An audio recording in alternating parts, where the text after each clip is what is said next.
अस्सलाम वालेकुम दोस्तों। एहसास कहानियाँ चैनल में आप सबको खुशामदीद कहते हैं। मेरा भाई बहुत ही ज़्यादा जवान और ख़ूबसूरत था और मुझे बहुत प्यार आता क्योंकि वही मेरा सब कुछ था। मेरी अम्मी बीमार रहती थी, बाबा इस दुनिया में नहीं थे। भाई को मुझसे बहुत मोहब्बत थी। वो कहता था तू जो कहेगी मैं करूँगा। लेकिन कुछ दिनों से उसकी हरकतें कुछ मशकूक सी हो गई थी। एक दिन तो मैंने उसका पीछा करने की ठान ली और मैं इस मकाम तक कैसे पहुंची, ये एक बहुत ही अजीबोगरीब कहानी थी। ना जाने क्या क्या देखने के बाद मैंने ये फैसला किया था। मैंने उसके कमरे की खिड़की को पहले से ही खोल के रख दिया। सोचा कि रात को अंदर जाके देखूंगी कि क्या हो रहा है। लेकिन जब कमरे के अंदर झांक कर देखा तो शायद ये मेरी ज़िंदगी की सबसे बड़ी गलती थी, क्योंकि मेरा भाई उस कमरे में 4 औरतों के साथ मौजूद था। और जब ये पता चला कि वो चारों ही उसकी सगी। इंसान भी कितना अजीब है, अपने आप को एक सवाल से बचाने के लिए दूसरे सवाल में डाल देता है। मेरा नाम मारिया है और मुझे पता था कि हम जिस गांव में रहते हैं उस गांव में हमारे साथ कभी कुछ भी अच्छा नहीं होगा, क्योंकि यहाँ पर कुछ अजीबो-गरीब किस्म की रस्में थी। सबसे बड़ी रस्म तो ये थी कि लड़की जवान हो जाती थी तो उसे सर से लेकर पाँव तक खुद को सजा के रखना पड़ता था ताकि उसके ज़्यादा से ज़्यादा रिश्ते आए। और इस गांव में कोई भी ऐसा नहीं था जो अपनी एक ख़ास उम्र के बाद कुंवारा बैठा हो। सबको शादी करनी होती थी। अगर किसी की बीवी मर जाती तो उसे फ़ौरन ही दूसरी शादी करने के बारे में कह दिया जाता था। शायद एक तरह से ये ठीक भी था। लोग कहते हैं कि अगर सबकी शादी हो जाएगी तो यहाँ से बेहयाई ख़त्म हो जाएगी, क्योंकि ये वो गांव था जहाँ पर पहले बहुत ज़्यादा बेहयाई थी। और मुझे नहीं पता था कि इस गांव की रस्मों के पीछे मेरे एक इकलौते भाई के साथ इतना बुरा हो जाएगा। उसकी हालत भी देखी नहीं जाएगी। आज उसे उसकी ज़िंदगी के सबसे बड़े राज के बारे में पता चला तो वो अजीब सी हालत में आ गया था। उसको ये समझ नहीं आ रहा था कि वो क्या करे। मेरे भाई का नाम ज़मान था। वो एक बहुत ही खुश शक्ल लड़का था, पूरे गांव का सबसे खूबसूरत लड़का था। जैसा मैंने पहले बताया, इस गांव में ज़्यादातर लड़कियों की शादी हो चुकी थी, लेकिन कोई भी कुंवारी लड़की अगर मेरे भाई को देखती तो उससे शादी करने के लिए फ़ौरन तैयार हो जाती। मुझे पूरे गांव का पता नहीं था, लेकिन देखने में यही आता था कि जैसी लड़की जवान होती थी उसकी शादी करवा दी जाती थी। मेरी बारी भी आने ही वाली थी, लेकिन उससे पहले मेरे भाई की शादी करनी थी। हमें एक लड़की की तलाश थी। यहाँ पर एक ही शख्स था जो पूरे गांव के रिश्ते करवाता था, और ये भी असूल था कि सब उसी से रिश्ता करवाएंगे, क्योंकि माना जाता था कि जितने भी रिश्ते उसने जोड़े थे वो कभी नहीं टूटे थे। और मेरी अम्मी भी बहुत ज़्यादा वहम करती थी, इसीलिए उसको ही घर पर बुला लिया। उसने कहा कि ठीक है, तुम्हारे लिए कोई रिश्ता तलाश करता हूँ। और वो बहुत ही जल्द एक लड़की का रिश्ता लेकर आ गया। उसका नाम अनम था। देखने में इतनी ज़्यादा खूबसूरत नहीं थी, लेकिन मेरे भाई को पसंद आ गई। उसने कहा कि मुझे ऐसी ही बीवी से शादी करनी है। मेरे भाई की शादी अनम से करवा दी गई, पर शादी वाले दिन ना तो वो खुश थी और ना ही भाई। कम से कम ऐसे तो नहीं जैसे कि शादीशुदा जोड़े खुश होते हैं।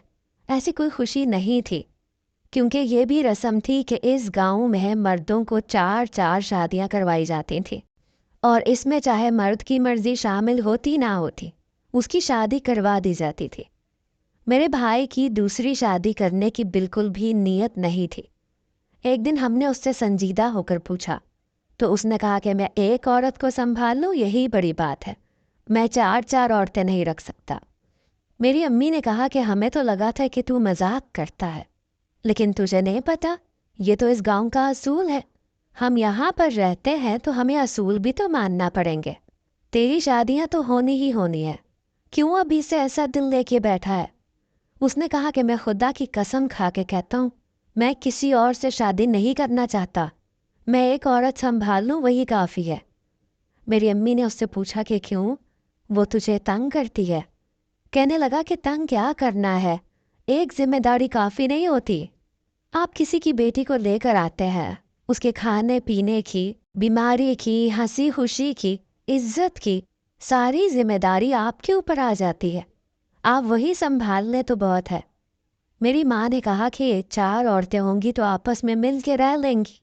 जब ये बात अनम ने सुनी तो फूट फूट कर रोने लगी। मेरी अम्मी ने कहा कि इन दोनों की जोड़ी किसी ने सही मिलाई है। जब इनको पता है कि गांव में इस तरह की हरकतें होती हैं तो इनको तो पहले से इस चीज़ के लिए तैयार रहना चाहिए। ये क्यों इस तरह से पेश आ रहे हैं जैसे पहली दफ़ा इनके साथ ये सब कुछ हो रहा है। मेरे बाबा की भी 4 शादियां करवाई गई थी, लेकिन क्योंकि हम लोग सबसे आखिरी वाली बीवी में से थे इसलिए हमें पता था कि हमें कोई मसला नहीं होगा, क्योंकि बाबा की पहली वाली 3 बीवियां मर चुकी थीं। एक दिन अनम ने मेरी माँ को भी यही कह दिया कि आपकी तो 3 सौतनें मर चुकी हैं, अब आप मेरे सर पर 3 सौतनें लाना चाहती है, लेकिन मैं ऐसा होने नहीं दूंगी। मेरी अम्मी ने फिर भी सब्र का मुजाहरा किया और कहा कि तू कैसे नहीं होने देगी, जब इस गाँव में सारे मर्दों के साथ यही मामला होता है तो फिर तेरा मर्द क्या कहीं और से आया है। मेरी अम्मी ने उसे गुस्से में नहीं कहा था, लेकिन समझाने की नीयत से कहा था, पर वो फिर भी नाराज़ हो गई। एक दिन मेरे साथ किचन में काम कर रही थी, कहने लगी कि मैं किसी और औरत को बर्दाश्त नहीं कर सकती। मैंने कहा भाभी, ये तो आपको पहले से पता होना चाहिए। उसने कहा कि क्या तुम्हारे साथ भी ऐसा होगा। मैंने कहा हाँ, मेरे साथ भी ऐसा होगा और मुझे मसला नहीं है, लेकिन मेरी बस ये ख्वाहिश है कि मैं अपने शौहर की पहली बीवी हूँ, क्योंकि शौहर अपनी पहली बीवी से बहुत मोहब्बत करता है और आप तो पहले से ही पहली बीवी हैं, इसलिए आपको ज़्यादा परेशान होने की ज़रूरत नहीं है। आप क्यों ऐसी बातों को दिल पे लेती हैं। लेकिन मेरी भाभी की शक्ल से ऐसा लगता था कि अगर ऐसा हुआ तो वो कोई तमाशा ज़रूर करेंगी। इससे पहले भी हमारे गांव में बहुत से तमाशे हुए थे। एक औरत ने तो खुदकुशी कर ली थी और एक और औरत ने अपनी दूसरी सौतन की जान ले ली थी, लेकिन जो उसूल बनाया गया था उसके ऊपर अमल होके ही रहता था। मेरा भाई भी शादी नहीं करना चाहता था। वो कहता था कि मुझसे इतनी सारी जिम्मेदारियां नहीं उठाई जाती, फिर मुझे ज़्यादा मेहनत करनी पड़ेगी, सब औरतों के हक अदा करने पड़ेंगे, उनके कपड़े खर्चे सब कुछ मेरे ऊपर पड़ जाएगा। बात वही हुई कि शादी को 4 महीने गुजर गए तो हमारा नाम भी आ गया। गांव के सरबराह ने कहा कि इसके लिए दूसरी लड़की तलाश करो। मेरी माँ ने कहा कि जी ठीक है। मेरा भाई शादी नहीं करना चाहता था। भाभी बहुत परेशान हो गई, लेकिन फिर एक बात से हम लोग हैरान रह गए कि मेरी भाभी ने ही एक लड़की के रिश्ते का बताया। उन्होंने कहा कि मेरी दूर की रिश्तेदार है, अगर उसके साथ शादी कर लो तो मुझे कोई मसला नहीं है, क्योंकि वो मेरी दोस्त है। उन्होंने ही भाई को दूसरी शादी करने के लिए मना लिया। मेरी दूसरी भाभी का नाम सनम था। उसका और अनम भाभी का नाम भी आपस में काफ़ी मिलता जुलता था, अनम और सनम। मेरी भाभी ने कहा कि ये मेरी सहेली है, इसलिए अगर इसके साथ शादी कर लें तो मुझे कोई मसला नहीं। और वो भी इस घर में आ गई और वो दोनों हंसी खुशी एक साथ रहने लगी। लेकिन पता नहीं क्या हुआ, जैसे ही उसने हमारे घर में कदम रखा भाई को अपने काम में बहुत बड़ा नुकसान हो गया। भाई ने कहा कि अभी मेरी दूसरी शादी हुई है, साथ ही मुझे ये नुकसान हो गया, मैं कैसे खर्चे पूरे करूँगा। वो बहुत परेशान था, उसकी तो शक्ल ही बदल गई थी। अभी उसकी शादी को 6 महीने भी नहीं हुए थे कि दूसरी शादी हो गई। दूसरी औरत भी अच्छी थी, मेरी भाभी बुरी नहीं थी। घर के काम में उन्होंने कभी आनाकानी नहीं की थी, बल्कि वो अपनी ज़रूरत से ज़्यादा काम करती थी। और अब दूसरी भाभी भी काम करती थी। दोनों मिलजुल के रहती थी, हंसी मजाक करती थी, एक दूसरे के कपड़े भी पहन लेती थी। मैं हैरान थी। मैंने कहा कि ये क्या माजरा है। मेरी पहली भाभी तो सौतन के नाम से ही आग बगोला हो जाती थी, और अब वो आ गई है तो उसके साथ इस तरह से पेश आ रही है जैसे कि जन्मों की बिछड़ी हुई बहनें मिल गई हो। उन्होंने कहा कि मेरी दूर की कज़न है तो मेरी दोस्त है, लेकिन ऐसी भी क्या दोस्त थी, और क्या दोस्ती में इंसान अपना सुहाग बांट सकता है।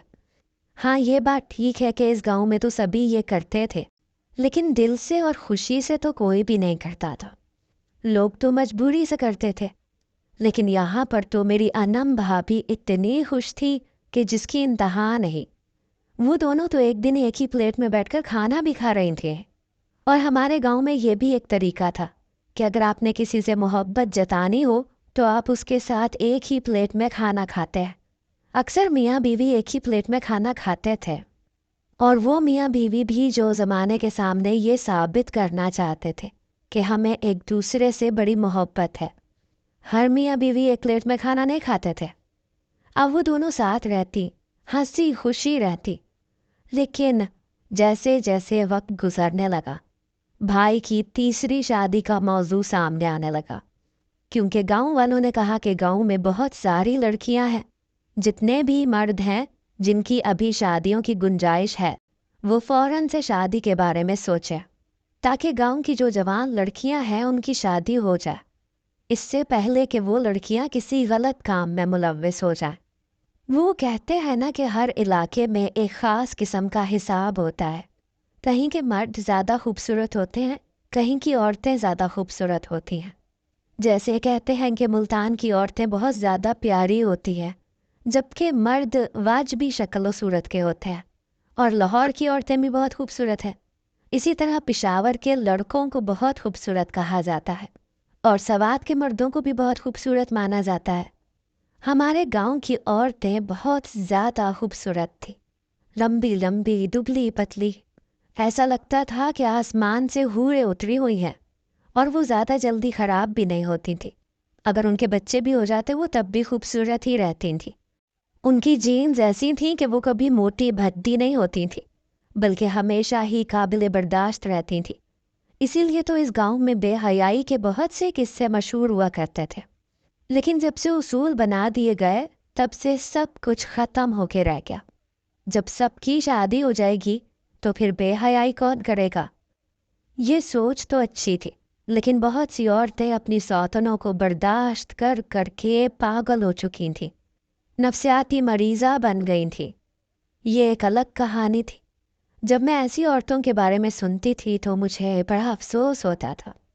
कई औरतें तो अपनी बर्दाश्त की आखिरी हद पर फिर रही थीं। फिर वो अपना गुस्सा निकालने के लिए अजीबो गरीब हरकतें करती। कभी बच्चों को मारती, कभी चीखती चिल्लाती, लेकिन सब इस बात पर खुश थे कि उसूलों पर अमल हो रहा था, और यही सबके लिए ज़रूरी था। अव्वलीन तरजीह इसी को दी जाती थी। एक दिन तो हद हो गई। सनम भाभी की तबीयत अचानक से ख़राब हो गई। पता चला कि वो माँ बनने वाली थी, लेकिन उनका मिसकैरेज हो गया। उनकी टांगों में बहुत दर्द हो रहा था, और उन्हें बहुत तेज़ बुखार था। हम उन्हें घर ले आए। पहले चेकअप करवाने के लिए ले गए थे। डॉक्टर ने कहा था कि आज की रात इनको तेज़ बुखार रहेगा, तबीयत भी ख़राब रहेगी, इनका बहुत ख्याल कीजिएगा। लेकिन मेरी अम्मी तो पहले से ही बीमार रहती थी, और अगर मैं उनका ख्याल करने बैठ जाती तो फिर घर के काम कौन करता?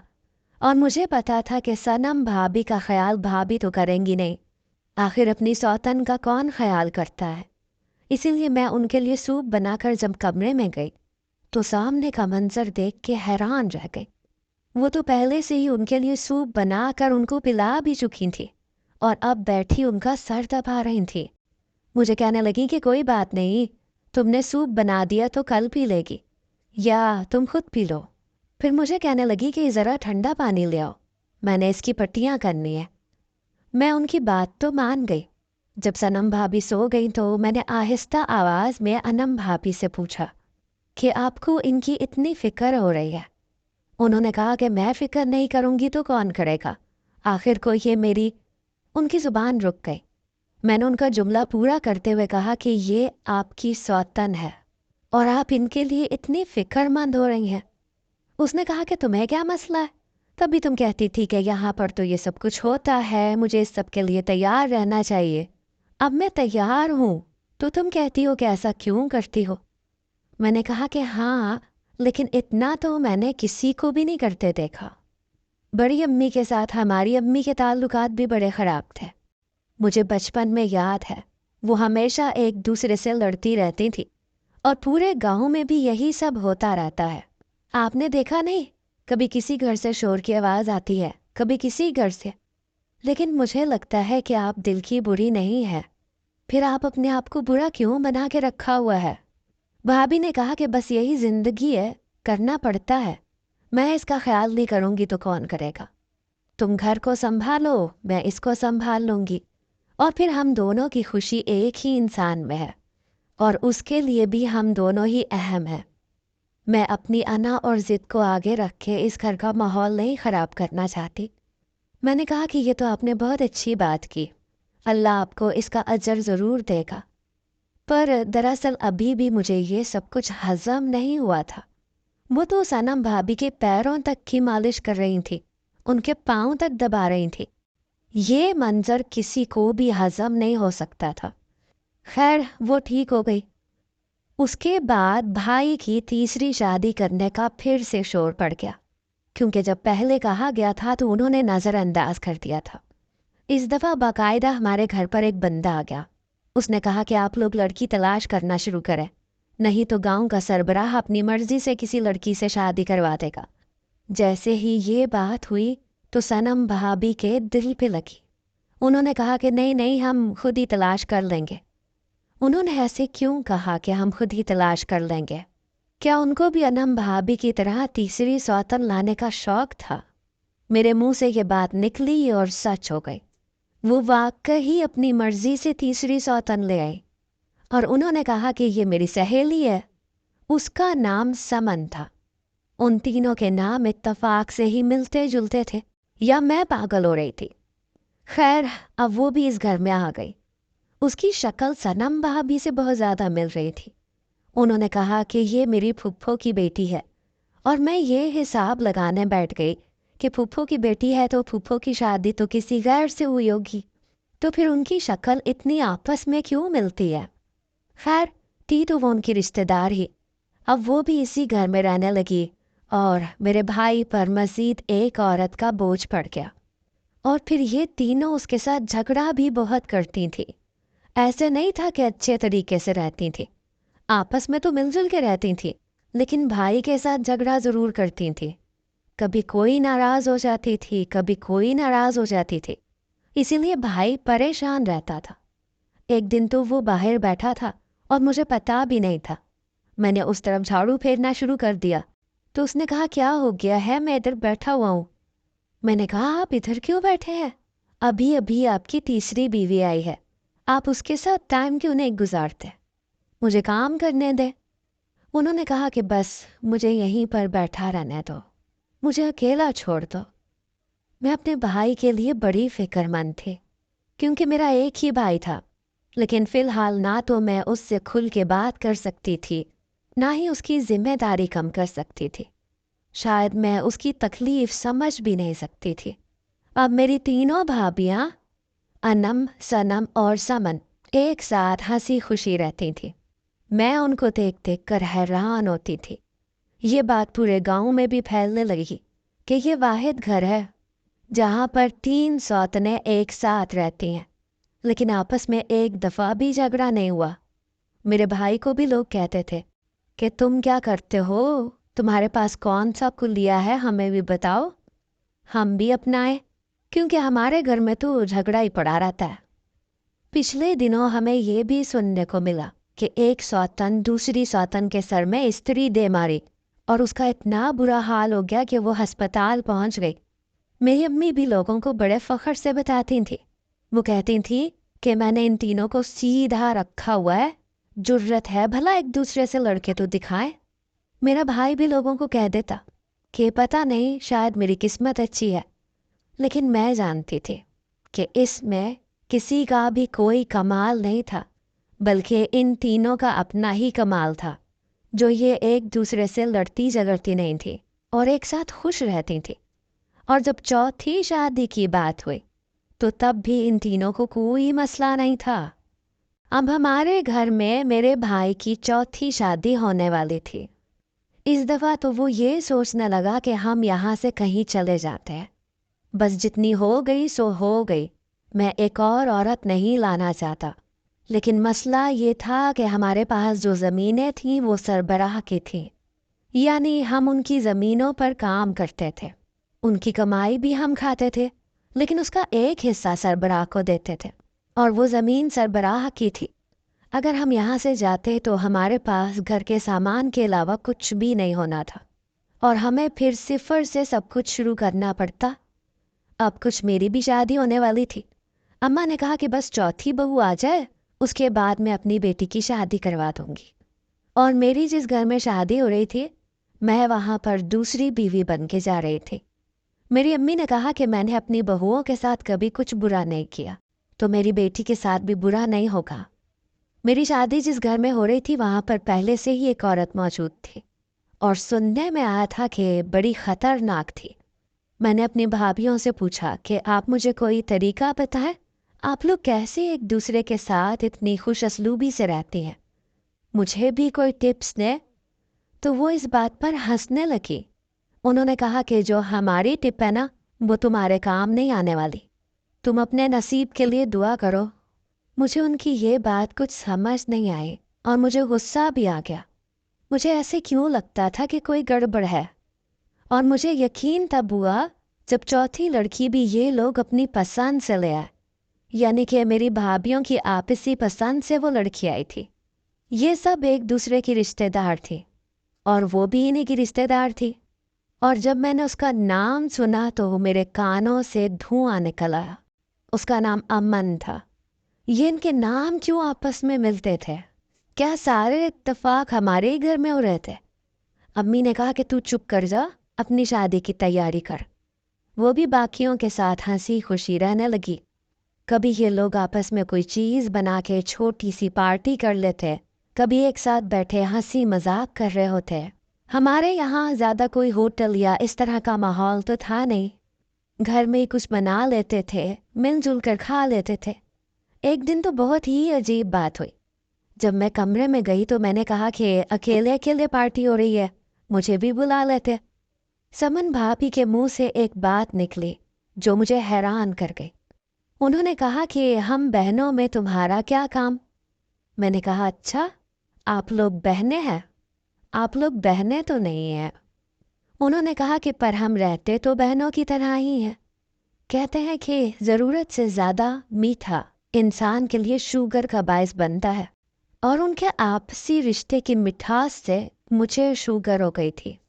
अब तो मैं जानने की कोशिश करने लगी कि आखिर ये चक्कर क्या है। और फिर वो कहते हैं ना, शक्कर खाने वाले को शक्कर मिल ही जाती है। मुझे भी सबूत मिल गया। मैंने अपने फ़ोन का कैमरा ऑन कर लिया। एक दिन इसी तरह ये चारों बैठी पार्टी कर रही थी, जब इनके मुंह से वो बात निकल गई जिसको सुनकर मेरे कदमों तले से ज़मीन निकल गई। और अब मैं अपनी अम्मी और भाई के कदमों तले से भी ज़मीन निकालने के लिए भागी। मैं उनको फ़ौरन से ये बात बताना चाहती थी। बात बहुत बड़ी थी, इतनी बड़ी कि क़यामत बर्पा होने के लिए काफ़ी थी। मैंने सबसे पहले ये बात अपनी अम्मी को बताई तो अम्मी ने अपने कानों को हाथ लगा लिया। उन्होंने कहा कि हमारे घर में ये गंदगी चल रही थी और हमें पता भी नहीं था। अब क्या होगा, क्या बनेगा? ये औरतें तो पागल हो गई हैं। इन्होंने इतना बड़ा खेल खेला, इनको ये सब करने की क्या ज़रूरत थी? मेरा भाई अभी तक घर नहीं आया था। जब वो घर आया तो हमने उसको भी वो बात बता दी। वो ज़मीन पर ऐसा बैठा कि जैसे उसके जिस्म से रूह परवास कर गई। उसने कहा कि अब क्या होगा, और अगर गांव के सरबराह को ये बात पता चल गई तो वो हमें इस गांव से निकाल देगा, हमारा तमाशा बन जाएगा। उन चारों को अभी तक पता भी नहीं था कि हमें उनकी असलियत के बारे में पता चल गया था। हमने उनको भी बुला लिया। घर का माहौल अदालत जैसा बन गया। उनको भी अंदाज़ा होने लगा कि कोई ना कोई गड़बड़ ज़रूर है। मेरे शौहर ने कहा कि तुम लोगों का आपसी रिश्ता क्या है, ज़रा मुझे बताना पसंद करोगी? तो उन्होंने कहा कि हम एक दूसरे की सौतन है, इसके अलावा और क्या रिश्ता है? उसने कहा कि नहीं, मैं तुम लोगों के असली रिश्ते की बात कर रहा हूँ, क्योंकि मुझे सब कुछ पता चल गया है। जब वो चारों आपस में बैठी पार्टी कर रही थी तो वो ये बातें कर रही थी कि किसी को कानो कान खबर भी नहीं हुई कि हम चारों बहनें हैं, वरना कभी सौतनें इतने प्यार से रहती हैं। ये तो अच्छा हुआ कि अनम की अकल ने काम किया और अपने बाद वो हम सबको भी यहाँ ले आई। कम से कम बहनें हैं तो एक दूसरे का बुरा तो नहीं चाहती है ना। ये चारों आपस में बहनें थी, तभी तो इनके नाम एक दूसरे से मिलते थे اور انہوں نے یہ اسی لیے کیا تھا کہ کسی اور کو سوتن بنانے سے اچھا ہے کہ اپنی بہن کے ساتھ ہی رہ لیا جائے، لیکن ان کو یہ نہیں پتہ تھا کہ اس طرح سے تو نکاح جائز ہی نہیں تھا۔ ہم لوگوں نے اس بات کو چھپانے کی بہت کوشش کی۔ میرے بھائی نے دوسرے شہر کے مفتی سے جا کر پوچھا۔ اس نے کہا کہ 3 عورتوں کو طلاق دینی ہوگی، پہلی والی کے ساتھ رہنا ہوگا۔ میرا بھائی اتنا غصے میں تھا، کہنے لگا میرا تو دل کرتا ہے کہ میں ان چاروں کو طلاق دے دوں، اور یہ سب کیا دھڑا تو پہلی والی کا ہے۔ پھر میرے بھائی نے ایک بڑا انوکھا کام کیا۔ اس نے اپنی پہلی 3 بیویوں کو فارغ کر دیا اور آخری والی بیوی کے ساتھ رہنے لگا، کیونکہ اسے وہ اچھی لگتی تھی۔ ہم اس معاملے میں کچھ نہیں بولے۔ یہ خبر پورے گاؤں میں پھیل گئی کہ ایک مرد نے 3 عورتوں کو اکٹھی طلاق دے دی۔ ان عورتوں کو غائب کروا دیا گیا، یعنی ان کے گھر بھیج دیا گیا، اور اس کے بعد یہ خبر اڑا دی گئی کہ وہ گھر سے بھاگنا چاہتی تھیں۔ وہ ساری ہی بد کردار تھی۔ ان کو بد کردار ثابت کرنا ضروری تھا، نہیں تو ہماری جان پر بن جاتی، لیکن ابھی بھی ہماری جان اس بات سے ہٹی نہیں تھی۔ بھائی نے پھر سے ایک بڑا قدم اٹھایا۔ جو کچھ بھی تھا وہ بیچ کر ہم لوگ اس گاؤں سے نکل گیا اور سب سے قریبی شہر لاہور میں آ بسے۔ یہاں پر آ کر ہمیں پہلے بڑی مشکل کاٹنی پڑی۔ ہم مڈل کلاس لوگ تھے، لیکن اب ہماری حالت لوور مڈل کلاس سے بھی بری ہو گئی۔ لیکن آہستہ آہستہ چیزیں سنبھلنے لگی۔ میری شادی جہاں ہونی تھی، لیکن میری شادی بھی وہاں نہیں ہوئی، اور میں بھی بچ گئی۔ جب ہم لوگ شہر آ گئے تو 2 سال کے بعد بھائی نے میری شادی کروا دی، اور اب میرے سر پر کسی سوتن کا کوئی بوجھ نہیں تھا۔ وہ چاروں آپس میں بہنیں تھیں۔ انہوں نے اپنی زندگی تو برباد کی، لیکن میری زندگی سنوار کے چلی گئی۔ کم سے کم میں اس گاؤں سے تو نکل گئی۔ ایسا گاؤں جہاں پر آپ کو مفت کی زمین ملی ہے، مفت کا گھر ملا ہے، بس آپ نے خود ہی محنت کرنی ہے، کمانا ہے، کھانا ہے۔ تو ایسے گاؤں سے لوگ کیوں نکلیں گے؟ اور خاص کر مرد ایسے گاؤں کو چھوڑ کر کیوں جائے گا جس گاؤں میں اس کو 4 بیویاں مل رہی ہیں؟ وہ تو کبھی وہاں سے جاتے نہیں تھے، لیکن میرا بھائی مختلف تھا، اور اس نے یہ ثابت کیا۔ اب ہماری زندگی پہلے سے بہت مختلف ہے۔ ہم ایسے بہت سے کام کرتے ہیں جو وہاں رہ کر کبھی نہیں کر سکتے تھے۔ اللہ کا شکر ہے کہ اس میں سب سے زیادہ فائدہ میرا ہوا ہے۔